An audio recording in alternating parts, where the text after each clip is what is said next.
Hello, everyone. I'm Tori. And I'm Kariana. And welcome to God in All Things, where we discuss gospel principles of Christ that we can learn from literature and film. And today we're going to be starting our journey through the Marvel franchise. Yay. We are starting off, of course, with Iron Man. We decided to combine Iron Man 1 and 2 because they have very similar character arcs within the two of them. So we will be focusing on both of them, and let's start with a summary, of course, before we get into it, in case you haven't seen Iron Man in a while or you don't know much about him. Tony Stark is a wealthy and arrogant man who has inherited his father's weapons production empire. He lives his life enjoying all of the pleasures he wants with seemingly few consequences. However, when his truck is attacked while in the Middle East for a demonstration, Tony is forced to face the realities of what his company is really doing, a lesson that leads him to create the invention of his life, and the world will never be the same. Just to add the extra drama. Let's start, of course, with personal experiences. So I actually think the first Marvel movie I really saw, I'm pretty sure, was Avengers. It might have been Captain America. Wow. As far as, besides Spider-Man.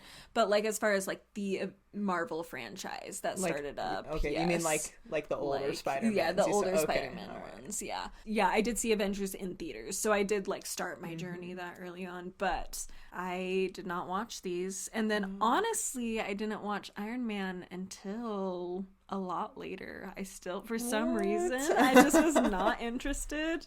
And I was like, well, it's fine. I've been introduced to him in Avengers. I almost want to say I saw Iron Man 3 before I saw the first Iron Man. I know, isn't that wild? Oh my goodness. Yeah, I just, for some reason, had no interest in Tony Stark. So I was like, I'll just follow him, it's fine. But I was a Steve Rogers girly, so I was like, I remember, I think, when did it come out? 2012. So I'm like this little 7th grader, 6th grader. And I remember Avengers coming out and seeing it with my friend, and we were like dead in love with Captain America. We were both like, oh my gosh. It was wild. And so I think I even saw Avengers a couple times, but anyway, yes, I was a Captain America girly. If I'm being honest, I probably still am more in that range than an Iron Man, but I do have a lot of respect for Iron Man, and I will say he's grown on me a lot as I've gotten older. I think as I gain more experience in life and just my brain develops more and stuff, I just have developed much more of a respect. Plus, as his character arc came to a close in the last Avengers movie, we're able to see that whole arc, and I have a lot of respect for that. I also think his relationship with Pepper is one of my favorite romantic relationships in the Marvel Cinematic Universe. There's a lot of others that I feel like are just kind of rushed and very love at first sighty, but I like that theirs is much more developed. So that's all I'll say about it for now. We'll get more into thoughts, I'm sure, as we continue on. But that is my experience with Iron Man. I was a late comer to the party, but I do really like Iron Man now at this point. Well, we are flipped.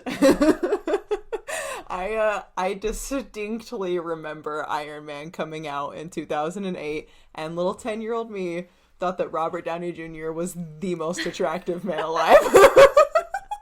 Wow, okay. I was, oh my goodness. And I decided that Iron Man was amazing. It was actually really complicated for me because Batman was my lifelong superhero and I didn't know what to do with this newfound love. And I realized that it was okay because they were both just the rich, smart guys. Yeah. I just loved the same superhero twice over. And so it was fine. Oh, I love that so much. But I was Team Iron Man all the way the whole time. I thought Captain America was so annoying, and I did not know why everybody loved him so much. No. And I was like, no, RDJ, man. I was always just so in love with him, and got me into the MCU right off the bat. I love that. Yeah, that was great. Also, I guess I'll introduce my hot take right away. Okay. I can't stand Pepper Potts. Really? I can't stand her. Okay, it like worked the opposite. Little 10-year-old, from the time I was 10 years old, I have hated Gwyneth Paltrow. Like, I can't watch her in anything else because I'm like, you're terrible. Absolutely not. Why? I was so mad. Oh my goodness. Okay, we can't get into it too much because some of my thoughts like relate to our topic. Okay. But mostly I just think that she just is always trying to change him, and it just makes me so mad. Like, anytime, which as I've gotten older, I recognize more that he had faults that needed to be changed. But even watching these, especially in the second one, I still felt a lot of the same things. Like, there were still moments where I was like, are you kidding me right now? So yeah, I never approved of their relationship. Always made me so angry. But also, I had a habit as a little girl to dislike the love interests of the male characters that I really liked. Fair. Yeah. So there was definitely some bias that I was like, she doesn't deserve him. I do. Oh my gosh. Yep. Great. Anyway. I love that. Okay. I'm so tempted to just go into this whole defensive mode about Pepper. Okay. But we'll just get into this topic, and maybe it will continue to come up throughout this. I'm sure it will. And I can bring it into it because I think that she's great. But I see where you're coming from, but I also think it ends up working out because I think they both wanted to. But anyway. Okay.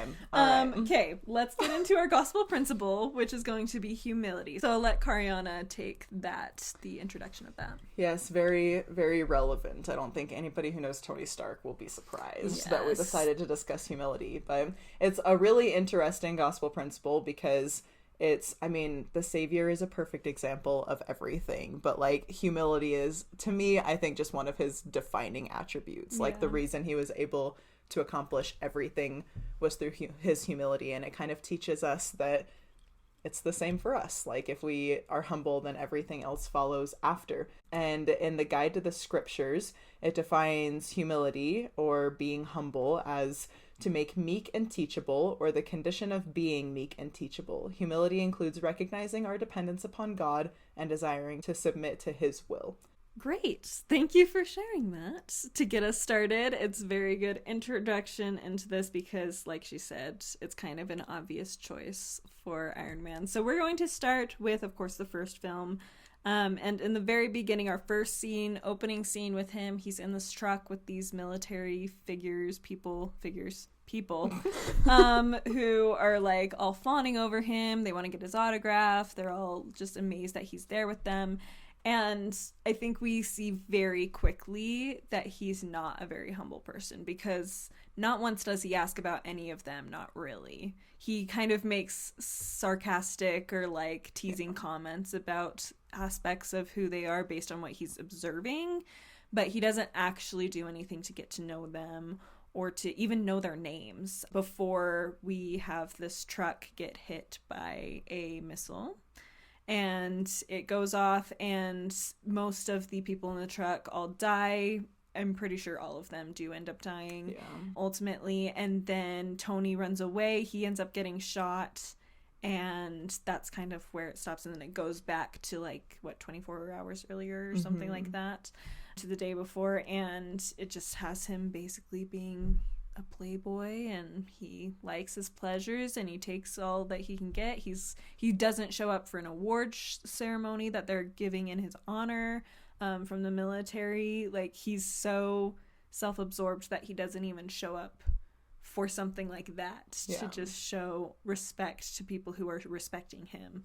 So we learn very quickly that he's not a very good person. He has the interaction with the reporter who's trying to point out these consequences of his actions, his company's actions, and he ends up just trying to get her into bed and succeeds. He's all about doing what he wants to do and doesn't really care about any consequences that may occur because of it. One of the really interesting moments in the truck at the beginning is when like the woman driving speaks and he says, "Oh my, you're a woman." Like he doesn't, he knows absolute, like he got in a vehicle with these people, but there was just absolutely no recognition, no nothing. And then the reporter woman that we see in the morning, you know, it's very like disinterested, very like, you know, he's not there, he doesn't care. And we see that again and again throughout the movie. This one woman walks up to him and says, "Tony, do you remember me?" And he goes, "Nope," and then like continues walking. That kind of, and that sticks around for his character for a while. Okay, ready for my first dig at Pepper? Yes.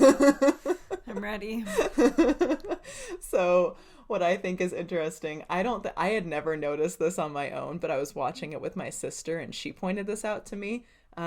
Which is probably just like the joke going over my head moment. But when the reporter is like wandering in the house in the morning, Pepper approaches her and like has her dry cleaned clothes and blah blah blah. And the reporter is like, "Wow, after all these years, he still has you picking up the dry cleaning, right?"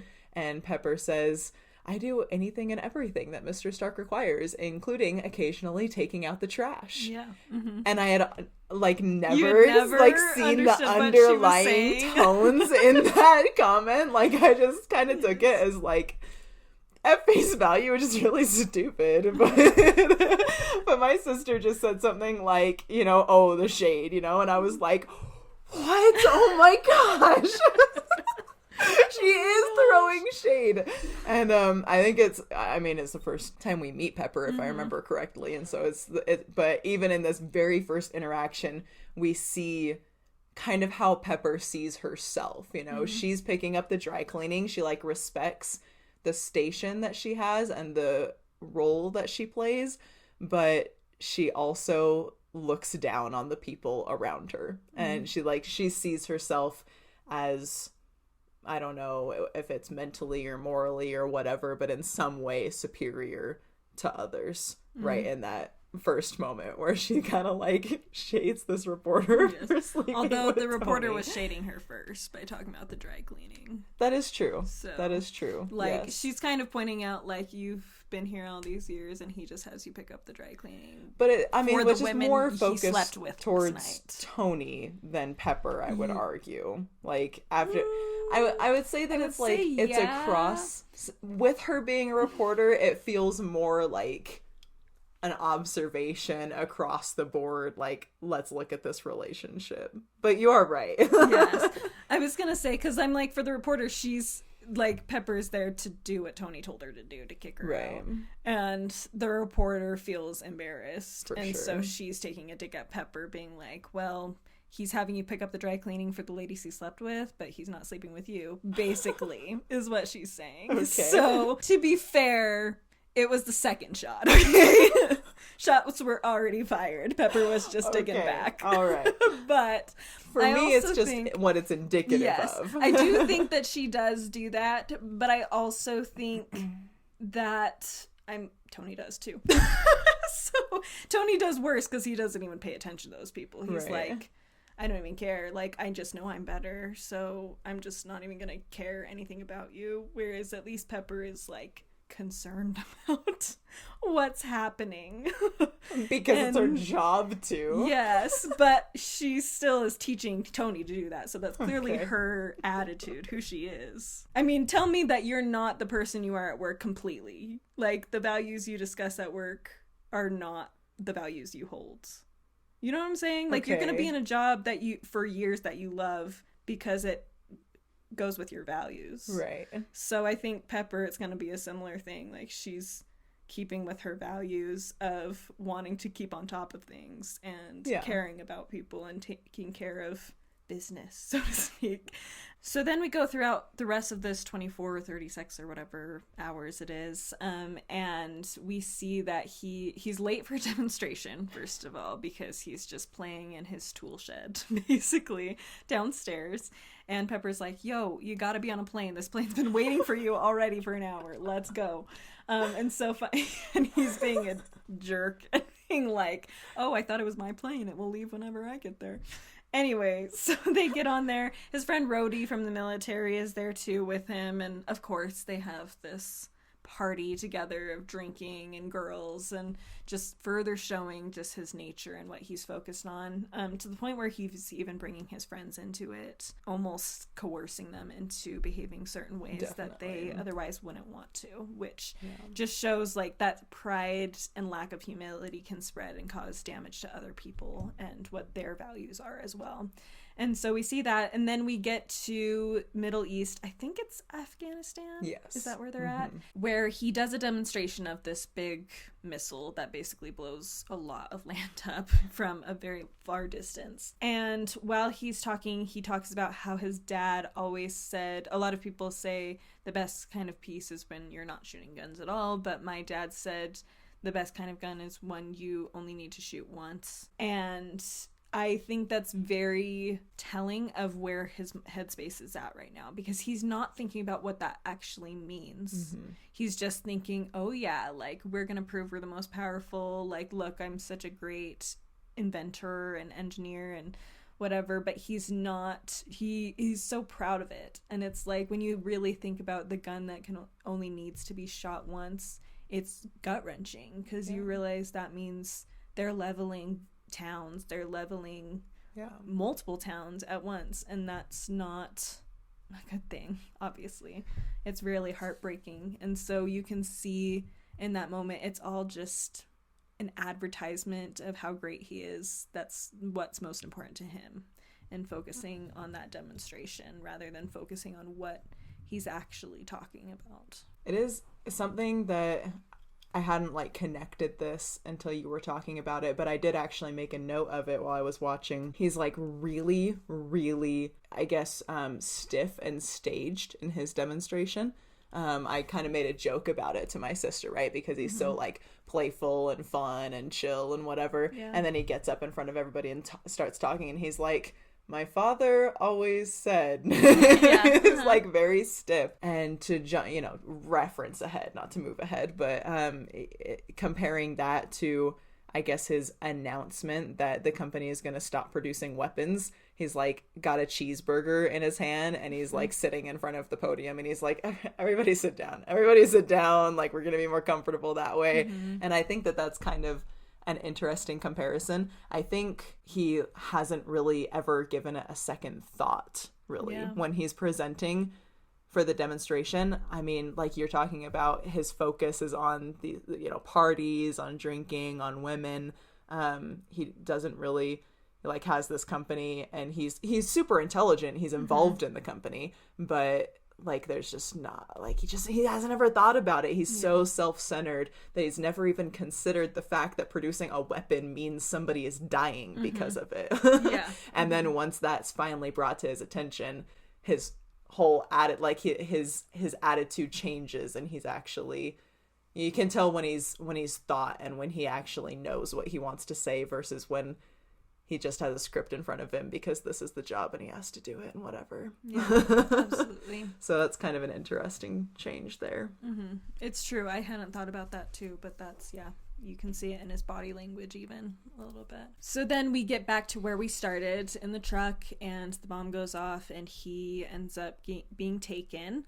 He is taken to a sort of makeshift prison by this group called the 10 Rings. And they heal him after him having been shot by his own weapons. And he's taken care of by this man who we assume is just one of their many enemies of this group, who's also been taken captive, but he's a doctor, and so he's helping to heal him. And then they want him to create the missile that he was demonstrating earlier on. They want him to create it for them. And so that's what they're having him do, but he's, of course, going to try to figure out a way around it. But like Kariana just mentioned, like, he's forced into this situation where he's being shown what his weapons are actually doing. And he, not only is he being shown what they're doing, but he's also being shown that they're being used by all sorts of people, not just who he thinks he's giving them to. And this has been going on behind his back, but like, he doesn't pay enough attention to his company to really realize that this is a thing that happens. And so he's learning to be humbled, particularly by this man who he's being jailed with, who's also now helping him to create this missile, which of course they're creating something else. But I think we talked about this before we started recording, but one of the central signs of change early on in the movie is this moment where they're working together. So they're already working together. They already both know that they're not actually making this missile. They're going to make something else that Tony's come up with to get them out of here. And Tony takes a second and says, "What's your name?" And he says his name is Yinsen. And it's a very brief, like, it's part of a montage. But it goes to show that Tony's starting to look outside of himself. Like, he didn't have to know his name to do what they're trying to do. And he didn't need to know his name to know that this guy is helping him, because they're already in the middle of it. But he takes the time to be like, "What's your name?" And he gets to know a little bit about his family, which is not what he did with the military people in the truck at the beginning. So we're seeing he's turning a corner at this moment. It's not huge, but it's something where he's looking outside of himself and he's realizing he's not the only person that matters in this situation. He's not the only one that could get hurt. And so it's honestly very touching, and I really liked rewatching it this time and really thinking about that. There are just so many potent moments in this whole thing, you know, him seeing the Stark Industries label on the missile that he gets hit with, and yeah, meeting and talking to Yinsen. And I wrote down one of my favorite quotes between their interactions before he asks for his name. Tony impressively refuses to build the missile in front of the terrorist organization. Yeah. You know, the guy comes and talks to him and he's like, "No, I'm not doing that." He's like, "I'm dead in this situation either way. I am not giving you people a missile," which is a very bold, impressive act. Yeah. I mean, not everybody would do that. And I love when he's like, what he I can't remember the exact quotes in front of what I wrote down, but he says something about how, like, this could be the last week of his life, and he's kind of sitting there despondently, like, what do I do? Yeah. And Yinsen says, "This is a very important week for you, isn't it?" And I love that quote, because I think there are so many aspects of Yinsen that kind of push Tony towards thinking outside of himself and that taking responsibility, you know, like this is my last week. What am I going to do with it, you know? And Yinsen really makes him think that through and kind of make adjustments to his attitude. And then in regard to Tony working on building, I think it's really interesting. Something that stood out to me was that he knows how to build the missile. And that's not something that you would actually expect this playboy face of a company to know how to do.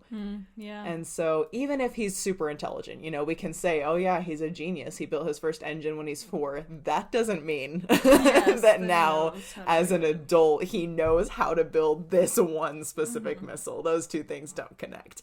And so I thought it was really cool that he is even, like, that's even an option for him. And then as we see him build the original Iron Man suit, he has all of these skills and all of this knowledge. Like, he's kept it up, which tells us that he's still heavily involved in the company in that way. And we see that later too, as he, like, works on plans and different things. But we even see him, like, blacksmithing. Like, he has a forge fire and he's hammering and he's able to do all of these things and use all of these skills. And so I just saw that. I think he's humble in certain ways. There are certain ways that he really needs to grow and learn, but then there are other ways where he's down and dirty. Like, he's in it. And he knows the inner workings of the mechanical side of his business. And I just really appreciated being able to see that side of him, that he's not entirely oblivious. He's just oblivious to the stuff that's not interesting to him, you know? Yeah. Which is still problematic. It's incredibly problematic. Yes. But yeah, it shows that he has something there. He's not all he's not too cool to be involved in that. He's not like, "Oh yeah, well, like, I own the company now, so you grunt workers take care of that." Like, he's still right there alongside them, which I have more thoughts on, but they can come up later. Sounds good. Yeah, that's great. So we see, and I think it is important to, we discussed this a little bit with Jane Eyre too, that there's always seeds in everybody. Yes. To see their development. Like there's always something already there, even if it's not easily apparent.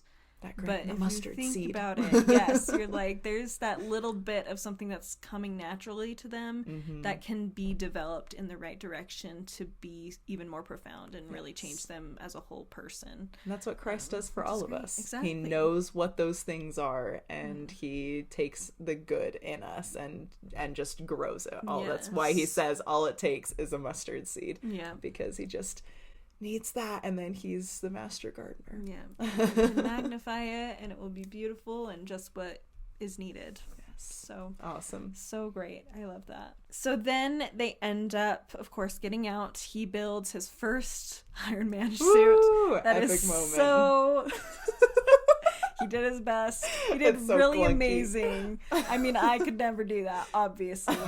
So like, I can't say anything against it, but it is definitely a first attempt in a cave with a box of scraps, as he says. Obadiah's awesome later. Quote. Yes. Tony did this in a cave with a box of scraps. But you can tell. You can definitely tell. But it is amazing. And so he's able to do this.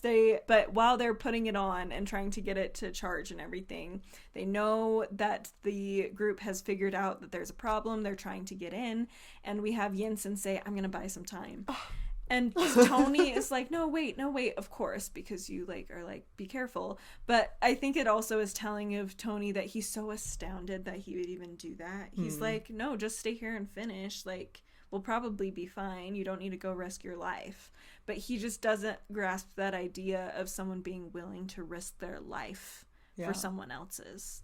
And so it's really surprising to him, to the point where after they bust out, Jensen ends up getting shot. And while he's lying on the ground and Tony is holding him, he says, thank you for saving my life, which is a huge thing for Tony to be willing to thank him for something.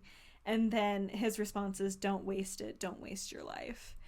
And that, I mean, to hear that from anybody on their deathbed saying that to you is gonna hit you for sure, especially in a situation like this. But I do think it's very telling to Tony that he needs to be thinking bigger. He already is kind of on that journey after all of this event, but now he has someone who he's learned a lot of this from, who's directly telling him I just gave up my life for yours.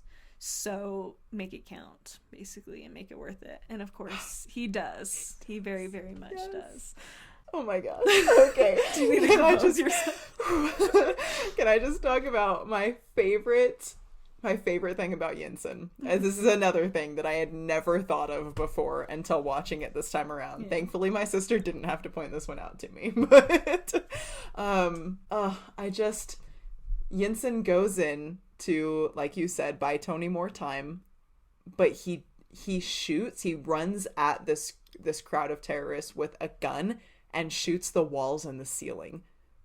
And okay, I lied, my sister actually did say something. Okay. I pointed that out. I was like, oh my gosh, he's just hitting the walls and the ceiling. And my sister said he doesn't want to become a killer in his last moments. And I was like, stop. He knows who he is and he doesn't want to change that because of them, and he's on his way out, and he's cool with that. Because the other amazing thing about his death, he says he had told Tony about his family, his wife and daughters, I think, before, and he was like, and I'm going to see them again when I leave here. It's so brutal, because then later when he gets shot, Tony's like, no, you're gonna see your family again, and he's like, they killed my family, I'm going to see them now.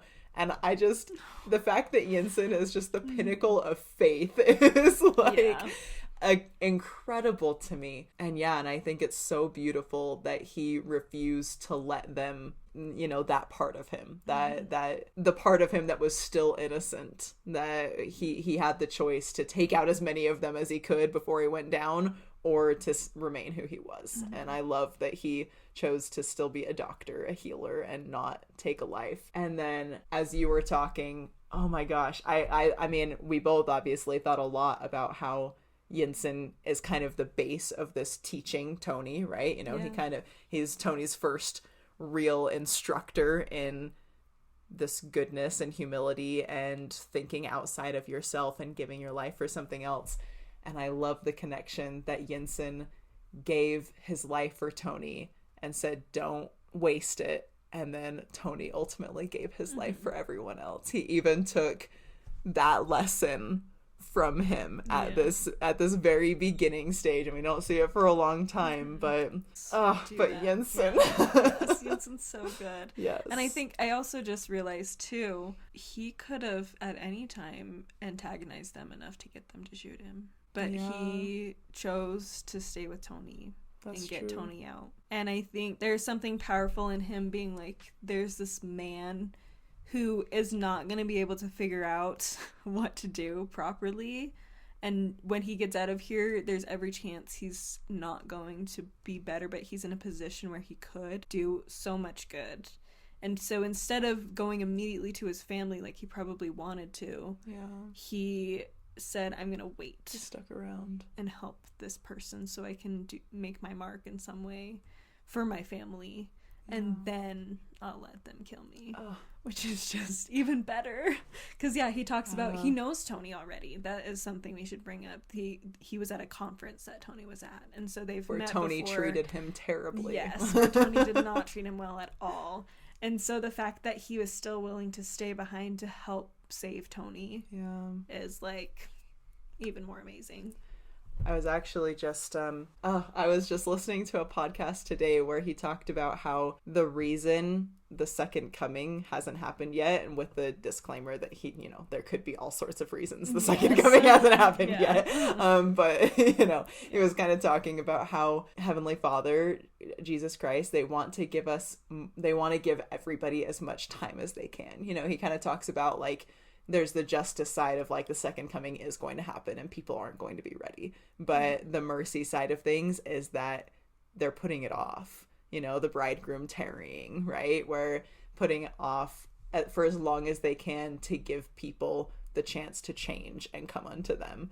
And I just felt that connection with Yinsen as you were talking about that. Yinsen, as that kind of type of Christ, giving Tony as much time as he can before he actually does the thing that he's looking forward to doing. I guess I kind of imagine Christ looking forward to coming again and being able to bring in the peace of the millennium. But yeah, really cool. So then after that emotional moment, Tony, of course, is saved. And that's honestly emotional, too, to see his friends just so happy to see him. And it's emotional, too, when the helicopter comes and he's picked up after wandering around the desert and stuff. Very special moment. And so he gets off. Pepper is relieved, which is just also cute because she just works for him, but she's like so happy he's alive. You can tell it's beyond just working for him. But we get off, and his immediate need is a cheeseburger, an American cheeseburger, as it should be. Some food, please. Yes. And then he wants to have a press conference, which is so not like him. Pepper is like shook. She's like, what? Why? You avoid those like the plague. Yeah. She's like, why? Okay. And so they go. Oh, I think it is really nice before he gets into the press conference and he sees Obadiah. He says, "Good to see you, old friend," which is so not like Tony at the beginning. Like, he would just be like, hey, like, he wouldn't really care. Right. But he, like, takes the time. It's a sincere, like, it's good to see you. Yeah. Specifically you. And so, which is sad when he turns out to be the bad guy. But in that moment, it shows a lot about Tony. Yes. And then he goes into the press conference, and there's some really great lines during the press conference. Definitely. One of them that he starts off saying is, he saw a lot of things over there. He says, "I saw that I had become part of a system that is comfortable with zero accountability," which is very powerful because I think we all can be pulled into that sort of a system or into that sort of a culture where I think that's a big thing right now with social media is zero accountability. Yeah. Like, I can do and say whatever I want and not suffer the consequences for it. But other people can't, just me.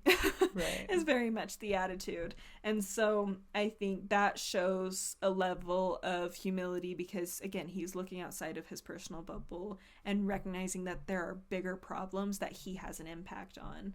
And he also then goes on to say, I came to realize that I have more to offer this world than just making things that blow up. Yes. Which spurs him into his final decision that he is no longer making weapons. For his company is no longer going to make weapons, which is his main source of income as a company. So this is crazy, and everybody's really shocked because of this change. Yeah, stock points plummeting. Like, yes. This is a huge social, financial, everything decision for sure. Political, and, even because he's selling to the military. Yeah. Oh yes, for sure, definitely. No, it's a really, really hard decision to be able to make. But honestly, it's kind of, this just popped into my head. It's kind of interesting that it's almost like his personality prepped him to be able to do something like that. Because if we talk about Tony, one thing that we have to give him, for better or for worse, is that he does not care what other people think of him. Yes, he does not care. And it's that, like, it's almost like that part of his personality is being used with his position in this moment to be able to make a crazy decision like that. Because no CEO, like, who has the guts to do something like that, to upset the US government, to upset all of the stockholders, to upset all of his personal friends. Rhodes is mad at him. Obadiah is mad at him. Even Pepper isn't, like, she's like supportive, but she's kind of like, are you crazy? Are you like, what's wrong with you right now? Like, so it's really interesting that, like, that side of him that has been problematic is now being used for good. So yeah, we see some pride in the fact that he doesn't, like, consult anybody or warn anybody. I was gonna bring that up. Yeah, I think that's definitely the main problem in this, and I think I would argue that through the rest of this movie and the second one, his main issue is learning how to be dependent on other people. And I think that's, like, our first major sign of that problem. Like, he doesn't care what people think, including the people who he should care what they think. And he is even willing to, like, damage his relationships with people. Like, Rhodes is really mad and, like, walks away from him, but he's kind of like, this is this is what we're doing, this is what's happening. And he expects everybody to just kind of go along with it. He expects Obadiah to just clear it up with the board and just, there's going to be no issues. Everybody's going to take care of it and trust me, and it's going to be fine. Yeah. So it's definitely problematic. But I did think, in preparation for this, I read the really popular talk, Beware of Pride by Ezra Taft Benson. And I kind of, as I was reading it and thinking about his definition of pride, I kept thinking, this isn't Tony. Like, this isn't problematic for him, So what President Benson kind of describes pride as, he has two main definitions, and that's pitting our will against God's will and wanting more than the next person rather than wanting just enough for us, right? And I think this experience with him switching the company kind of shows that he's not pitting his will against God's will, As soon as he finds out, like, what the right direction is for him to do, he just does it. And he doesn't worry about anything else. The other aspect we see more later on, so I can bring that up later. But it kind of, he talks about how, like, when we pit our will against God's will, I'll just read his quote. He says, "When pride has a hold on our hearts, we lose our independence of the world and deliver our freedoms to the bondage of men's judgment. The world shouts louder than the whisperings of the Holy Ghost. The reasoning of men overrides the revelations of God, and the proud let go of the iron rod." And the fact is that Tony just doesn't struggle with that. Yeah. Like, he, as soon as he knows what the right direction is to go, he does it, and he's not worried about men's judgments. And another thing that I kind of connected this to was the divine gift of forgiveness, which is kind of like, it seems strange, but I guess the way that Neil L. Anderson kind of describes forgiveness near the beginning of that book, I felt you could almost like replace humility with it. And I felt like they were very similar, very connected. So I guess the preface to that, I was thinking about how for Tony, it would have been really easy to go a different direction. I was like, what else could he have done in this situation? And what he could have done is get really, really mad and level this terrorist organization. He could have he could have been bitter about his experience and said, I control weaponry. and put all of his efforts into taking them out. And he probably could have made it happen with his pull and his position.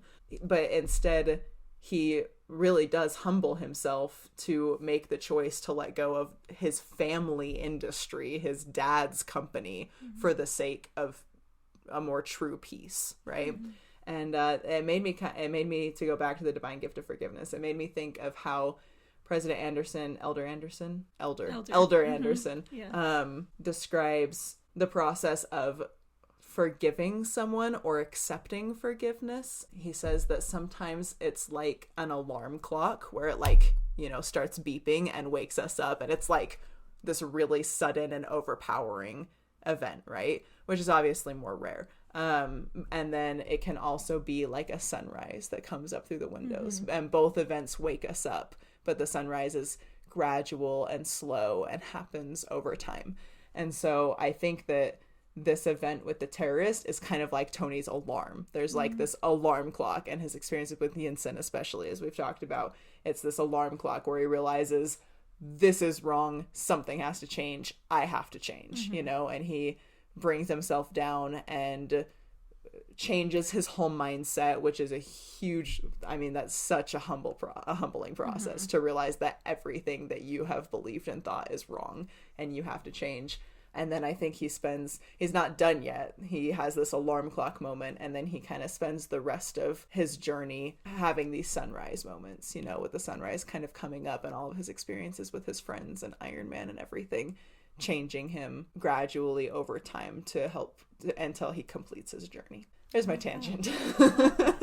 Along with, I think he's definitely in this position where he has grown in humility as far as he's not just paying attention to his own desires anymore, and he's seeing a bigger picture, a more worldwide picture. But like you said, I think he's not noticing the individuals, the personal connections, those personal relationships.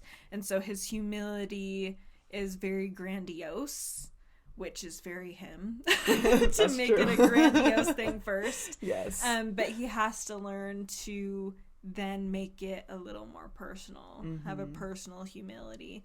And you start to see that a little bit. He ends up getting a new little reactor to save himself from the shards of bullet, right, going towards his heart. And he has Pepper come down and do it. She's like, what? Why? Why are you making me do this? Like, I don't want to. It's so gross. But she does it, and part of what spurs her on is that he says, I don't have anybody but you, because she says, can't you get someone else to do this? And I love this moment because I think it shows a lot about Pepper, because I'm sure a lot of other people would have left him. There's no way most people would continue to work with him with how he is. Like, that's so frustrating. And like, you're kind of in charge of his schedule and you have to make sure he's going where he's supposed to go. You're then being asked to do a lot of really personal things around his house. Like, it would be really stressful and frustrating. And it's not like he thanks you for it, really. Right. Like, he may like say, oh, it's your birthday, get yourself a gift from me. Like, he'll do something, but like, he's not gonna show that gratitude as much as other people would, at least. And so I do think it shows a lot about Pepper that she's been willing to stay there, but I think it shows a lot about Tony in this moment that he's recognizing that kind of for the first time, that like, he's like, you're really the only person I have. Because even Rhodes, like, is his friend, but it's kind of like a weird, like, it seems like they met through the business and like they got along really well and they get along really well, but Rhodes has his own life. Like, he's a little more separate than basically Pepper is, just by nature of their different positions. But I think that's a beginning of more personal relationships, him starting to be a little more humble in those areas as well, which is also a huge important turning point as well. And it's also just sweet because then she makes his little proof that Tony Stark has a heart, which is cute. I love that he's like, I'm not sentimental, and she's like, well, I am.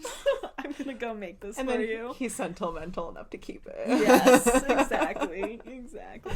It's cute. So then, while all the chaos is going on with the crash of the company and everything, and Obadiah is dealing with it, Pepper's dealing with it, and Tony starts working on his Iron Man suit. He's like, he wants to create something that will create peace in a more effective way, but something that only he can use, because it's kind of a situation of his, like, I can only trust myself to use this the way it's supposed to be. I don't want anybody else to have it because I've seen what happens when other people have my weapons. Yeah. And so he is trusting himself with this, which is a very interesting debate you could get into on whether that's actually smart or not. I mean, it obviously depends on the person, and I think Tony's great and does a lot of good, but there's a lot of personal emotion involved in a person. So anyway, but that is a side tangent. I do like to, while he's making it, he mentions to Jarvis, the computer, he says, I don't want this to end up in the wrong hands. Maybe in mine it can do some good. And so that's what we see is his goal, is he's focused on this idea of doing good in the world and making a positive impact rather than a negative impact. Yeah, just some interesting, there were a couple of things that stood out to me while he was building the suit. A couple of small things. First of all, we love Dummy, the machine. And my first thought when he started talking to Dummy, I thought it was so funny that my favorite insult that he gives to him, he says, "You are a tragedy." That just made me laugh so much. And I'm not gonna lie, I am sentimental, and there was a part of me that was like, stop being so mean to him.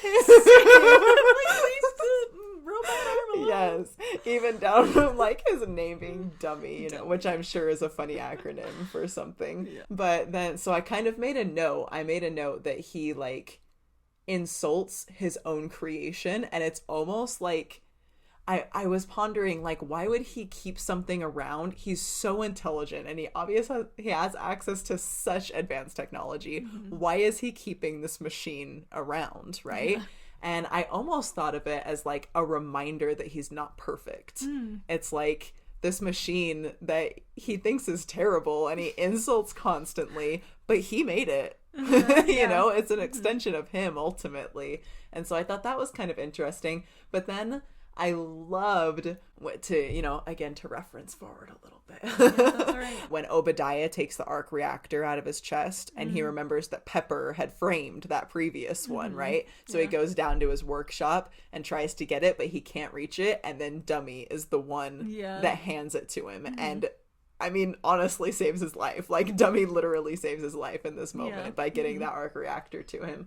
And the note that I made was, even the humblest of machines can make a huge difference. He's just this little guy who Tony is so mean to, but he's Dummy there.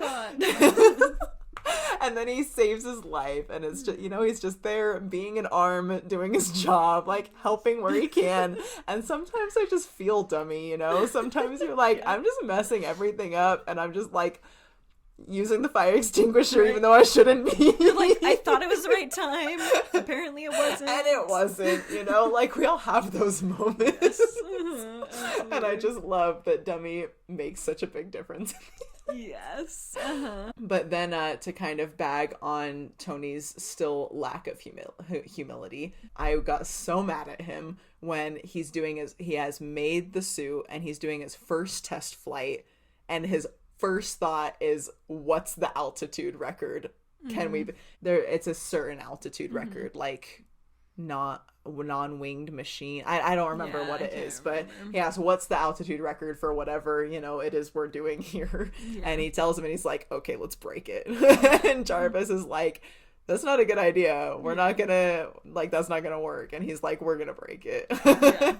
And I was like, are you kidding me? Like, this is your first test flight. Why in the world do you think that you can break the altitude record right now? And it's such this, like, I'm smarter than everybody else and I made this machine, so it's gonna work and it's gonna be great. And he almost causes serious damage because of it. He comes crashing down to the earth and saves himself. But if he hadn't, like, it would not have just been him who was hurt. And so we kind of see that, like, reversion back to not really thinking things through. And maybe it is that individual level, like you've been talking about, you know, it wouldn't kill the whole world. And so who cares? Because, but it would hurt whoever's car he landed on. And so, and that's a big deal. Or multiple people. Yeah, meaning whoever was in the car. Yes, exactly. And then the last funny little thing to me, he goes, when he's getting ready to show it off at the fundraiser, he's like, make it hot rod red. And it's just this last little touch where it's like he just wants to show off to everybody. He can't help himself. So a couple little moments of, we have Dummy that's kind of a redemption, but he's still he's just not thinking everything through. I was gonna actually bring up, and it comes in with that discussion of him falling out of the sky and possibly hurting someone or multiple people. I think too, like, he's in his mind, he's like, I've created this machine that will save people. So that's what he's focused on. And it's like the same thing when he decides to stop making weapons and just makes that decision. Like you said, he doesn't talk to anybody about it, but how many people work for his company and make their living off of this? Like, this is going to affect so many people, not just rich people either. Like, it's going to have a really negative, like, you saved all these people on the other side of the world who aren't going to be shot by your weapons, but then there's these people dying of starvation because they can't afford how many food mechanics or don't can't afford feed a their place. kids now. And so there's like these other details that he doesn't care about because he's thinking this way big picture. And so he's still not very clear-sighted. He's still not really thinking about other people. He's very narrow-minded despite the global scale he's looking at.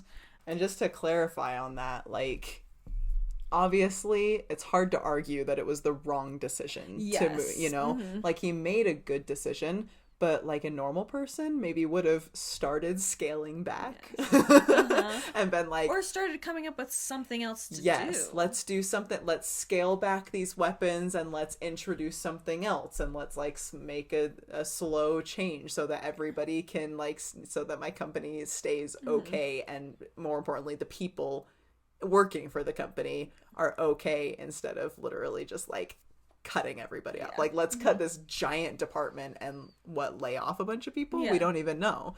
So agreed. Just not thinking through all the details, not taking the time to consider all of the people who could be affected. And when you run a big company like he does, you have to be willing to think about everybody and everybody's position. You're affecting a lot of people. You are. And so it's interesting though, because it is an arc. Like, he's still growing and learning, and so we're seeing just a little bit, but maybe not all the way yet. And I mean, I would argue, and I'm sure you would argue too, that by the end of his whole arc, he does, I think, accomplish humility to a T by the final movie he's in, for sure. So I'm thinking on the grandiose scale and on a very like personal scale. And like, not just him giving his life, but also just his willingness to do everything he does in that movie, in the final Avengers movie. We'll get to that more when we get to it. I'm sure we'll bring up humility in future movies. I'm sure, because it's so key to his arc. So key to his arc. So then, after he's done this, he ends up deciding to go to this fundraiser that he didn't actually get an invite to, but it's technically from him, according to what it's called and stuff. It's based on from his company. And Obadiah didn't invite him. They're trying to have him lay low, which he's been fine with because he's just been working on this machine. But then I'm like, no one expects him to go, and so he decides to just go, which is another just Tony Stark moment of him just being such a little stinker. He's like, I just want to annoy people. So I'm gonna go. Oh, it's So he totally that just moment shows up. where I'd be like, they don't want me there. Like, I guess I shouldn't. Like, I shouldn't bother them if they don't want me. Like, but he's just like, wait, I don't have an invite. I guess I have to. Yes, I guess here we go. And then while at the dance, of course, it's fundraiser dance, whatever. He does dance with Pepper, which is cute. Just a little side note on the romance. And she's all shook because it's her boss, which fair enough. She's like, what am I doing? She's like, oh. Not appropriate, which good for her. Way to be ethical, Pepper, as ethical as you can be in this very strange situation that is Tony Stark. Okay. Wait. No, I have something else. Okay, go ahead. Okay, first of all, so we have the fact that Tony is like, do you want to dance? And she's like, no. And he's like, okay, good, let's dance. And like grabs her and pulls her to the dance floor. Part of me is like, Tony. And part of me is like, no, man, like, you gotta learn to listen to people. Yes, no means no. Yes, so there is that. But I'll admit, like, it is something I love about his personality. And I don't know if that side of his personality is ever going to change with humility. Yeah, I think there's always going to be a spoiled rich kid inside of him. And I think there's just a part of him that's just never going to care what other people really think. Like, he does start to care about the people he should care about, what they think. But I think he's just like, I'm going to do what I want to do, and it turns into what I feel is the right thing to do, which is the humility part. But so I think, I'll throw there's some seriously complex emotions going on in Pepper right now, right? But I would like to point out one contrast between her and Tony, and that she desperately cares what other people think. She mentions to him multiple times, she's like, no, like, this is everybody I work with, and they see me dancing with you in this sexy dress, and like, they're gonna think things, and I don't want them to be thinking things. And she has feelings for him, she does, but she's unwilling to, like, she's having a hard time giving them any place and following her heart the way that he does because of the way other people see her. So I think that that's really interesting. But there's also the interesting fact, like, she shows kind of a superior attitude to Tony, she's very much like, you take no responsibility, you do what you want, but like, obviously in some cases there is a proper order to things. We don't always get to just do what we want, and she recognizes that. And I definitely feel this kind of like superior, like, I need to tell you what to do. But I think there's also a level of Tony isn't actually who he needs to be right now, and so she's withholding her feelings and not following her heart and where she wants to go. But I think that that's also right for her on some level, because Tony still needs to grow and change to be the man that she should be willing to be with. And I will say for her too, I appreciate that the ways she wants him to change are ways he wants to change too. Yes, like, it's not like she's like forcing him to change in ways that he doesn't want to. Like, he's still, and I think she embraces the fact that he's still him. But yeah, I think that he's not ready for her yet. And then I think, as far as, I feel like she definitely cares about what other people think, which I think is a lot of her pride. But I also think that she also has a sense of duty and responsibility. Absolutely. And, like, the appropriateness is a concern too, which Tony doesn't have, which is a problem. Which is part of his lack of humility, is his lack of responsibility and sense of duty to multiple things. Not just his heart and not just what he feels is right, but to his impact on other people, which plays into a lot of the things we've already talked about. For sure. So they're a very interesting duo. That is for sure. It's really complex and interesting. And I wish we could see more of their relationship before everything happens, because we kind of don't really meet them together. We see, like, we have one scene essentially, and before this change in Tony. And I would love to know, because I like what you said about her trying to make changes in him that he wants. And I think that's absolutely true, but we kind of meet him at the moment when he starts wanting to make those changes. And I wish we could see more their interactions before that moment and know, like, was Pepper just kind of like, it's Tony, you know, like he is what he is and he does what he does. And then when she sees that in him, does she start to be like, hold on, you know, can we like push this harder and make this happen more? And yeah, for sure. Because I'm like, I think it would be hard to work for him and not be sort of attracted to him.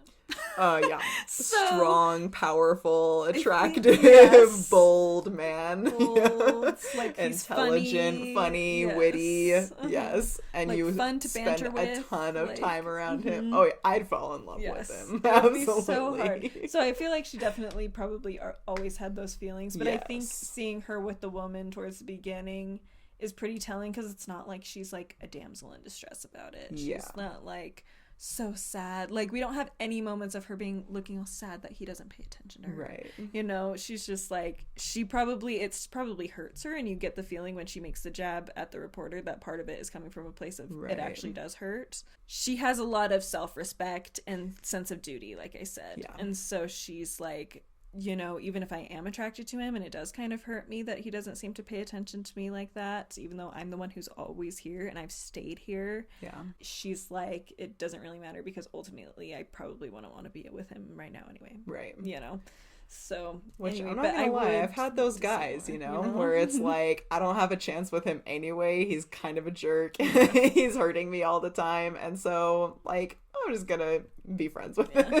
You're like, we can just daydream a little bit, maybe be like, just from a distance, attracted, but not go farther than that. Definitely had that, for sure. You have reached the end of part 1 of our episode on Marvel's Iron Man. Part 2 will be released Thursday, August 3rd. In the meantime, be sure to like if you are watching on YouTube, or give our podcast a 5-star review wherever you are listening. Also, be sure to subscribe and follow us over on Instagram at God in All Things Podcast.